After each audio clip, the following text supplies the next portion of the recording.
జాతీయవాద జర్నలిజానికి అసలైన వేదిక నేషనలిస్ట్ హబ్ ని సబ్స్క్రైబ్ చేసుకోండి. నోటిఫికేషన్స్ కోసం బెల్ ఐకాన్ పై క్లిక్ చేయండి. నమస్తే. రాజస్థాన్లోని అజ్మీర్లో మహమ్మదీ మసీద్ ఇమాం మౌలానా మహమ్మద్ మహీర్ను ఏప్రిల్ 27న దారుణంగా చంపేశారు. ఈ హత్యలో భాగమైన 6 మదర్సా విద్యార్థులని పోలీసులు అదుపులోకి తీసుకున్నారు. వీరంతా మైనర్లేనని అజ్మీర్ పోలీసులు తెలిపారు. విచారణ జరిపి కీలక సమాచారాన్ని సేకరించిన అధికారులు మే 12న అరెస్టు చేశారు. మహమ్మద్ మహీర్ మొబైల్ ఫోన్తో పాటు అతని గొంతు బిగించేందుకు ఉపయోగించిన తాడును కూడా పోలీసులు స్వాధీనం చేసుకున్నారు. హత్య విషయంలో మదర్సాకు చెందిన విద్యార్థులు భిన్నమైన వాదనలను వినిపించడంతో మొదట పోలీసులకు ఈ కేసును ఛేదించడం చాలా కష్టంగా మారింది.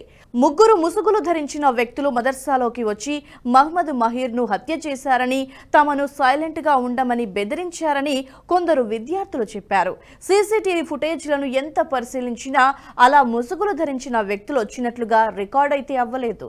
ఎంత ప్రయత్నించినా ఏది నిర్ధారణకు రాకపోవడంతో అజ్మీర్ పోలీస్ స్పెషల్ స్క్వాడ్ కు ఈ కేసును ఛేదించడం చాలా కష్టమైందని అజ్మీర్ ఎస్పీ దేవేంద్ర కుమార్ బిష్నోయ్ తెలిపారు. అయితే విద్యార్థులు నెమ్మదిగా జరిగిన విషయాలను బయటపెట్టారని పోలీసులు అన్నారు. మహీర్ మదర్సాలో గత 8 ఏళ్లుగా ఉంటున్నాడు. షహబాద్లోని రాంపూర్ గ్రామానికి చెందిన మదర్సా విద్యార్థిపై ఇటీవలే మహీర్ లైంగిక వేధింపులకి పాల్పడ్డాడు.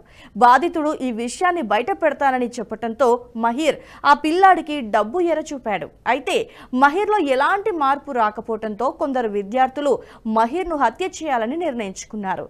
హత్య జరగడానికి 2 రోజుల ముందు మహీర్ ఉత్తరప్రదేశ్ తన గ్రామం నుండి మదర్సాకు తిరిగి వచ్చాడు. ఏప్రిల్ 26న విద్యార్థులు ఒక మెడికల్ షాప్ నుండి స్లీపింగ్ పిల్స్ ను కొన్నాడు. కానీ మహీర్ అప్పటికే బయట భోంచేసి రావడంతో విద్యార్థులు అతనికి నిద్ర మాత్రలు కలిపిన మజ్జిగని అందించారు. కొద్దిసేపటికి అతడు నిద్రలోకి జారుకోగా విద్యార్థులు స్టోర్ రూమ్ లో ఉంచిన కర్ర, తాడును తీసుకొని వచ్చారు.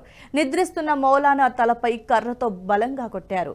దెబ్బలకు మహీర్ లేవటానికి ప్రయత్నించాడు. అయితే విద్యార్థులంతా కలిసి అతని మెడకు తాడును బిగించి ఊపిరాడకుండా చేశారు. ఆ తర్వాత అతడు అపస్మారక స్థితికి చేరుకున్నాక అతడి గుండె చప్పుడు ఆగిపోయిందని నిర్ధారించుకుని ఆ గది నుంచి వెళ్లిపోయారు. మదర్సా నిర్వాహకులు పోలీసులకు ఫిర్యాదు చేయడంతో ఈ ఘటన వెలుగులోకి వచ్చింది. అతడి లైంగిక వేధింపులు తాళలేక తాము ఈ పని చేశామని విద్యార్థులు పోలీసుల విచారణలో అంగీకరించారు. మదర్సాలలో లైంగిక వేధింపులకు సంబంధించిన ఫిర్యాదులు ఇటీవలి కాలంలో ఎక్కువ అవుతుండటం ఆందోళన కలిగిస్తోంది.